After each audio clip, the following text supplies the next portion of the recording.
Kim Jong-un lindi më 8 janar 1983. Data e saktë nuk është 100% e konfirmuar, dhe është djali më i vogël i ish udhëheqësit Kim Jong-il. Ai është nipi i Kim Il-sung, themeluesit të Koresë së Veriut. Pjesën më të madhe të rinisë, Kim Jong-un e kaloi fshehurazi jashtë vendit, duke studiuar në Zvicër, ku jetonte si nxënës anonim. Pak njerëz e dinin se ai do të bëhej një nga udhëheqësit më të fuqishëm dhe më të frikshëm në botë. Në vitin 2011, pas vdekjes së babait të tij, Kim Jong-un mori pushtetin në moshën vetëm 27 vjeç, duke u bërë një nga udhëheqësit më të rinj shtetëror në botë. Ai trashëgoi një regjim totalitar, ku shteti kontrollon çdo aspekt të jetës së qytetarëve. Gjatë sundimit të tij, Kim Jong-un forcoi ushtrinë, zhvilloi armë bërthamore dhe raketa balistike, duke e kthyer Korenë e Veriut në një nga shtetet më të rrezikshme gjeopolitike. Në të njëjtën kohë, ai eliminoi pa mëshirë rivalët e brendshëm për të konsoliduar pushtetin. Edhe pse rrallë shihet në publik dhe jeton në luks ekstrem, populli i tij përballet me varfëri, izolim dhe censurë totale. Na beni follow sekrete shqip. 10 fakte tronditëse për Kim Jong-un.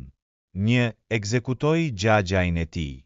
Në vitin 2013, Kim Jong-un urdhëroi ekzekutimin e xhaxhait të tij, Yang Song-thaek, duke treguar se askush nuk është i sigurt.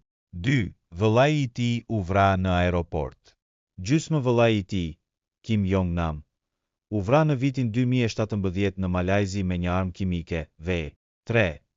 Kulti i personalitetit është ekstrem. Qytetarët duhet të përkulen para portreteve të tij dhe të familjes Kim. 4. Ka buton bërthamor.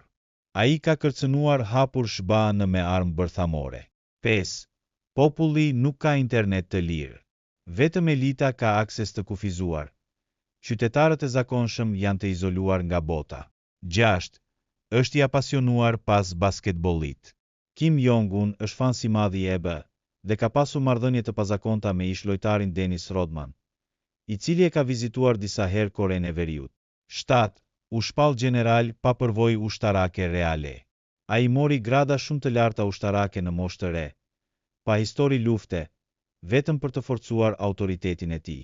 8. Ka disa pallate sekrete në vend. Sipas raporteve, ai përdor rezidenca të shumta luksoze, të lidhura me tunele dhe rrugë të fshehta për siguri maksimale. 9. Shfaqjet e tij publike janë të kontrolluara me përpikëri. Çdo dalje e tij është e planifikuar.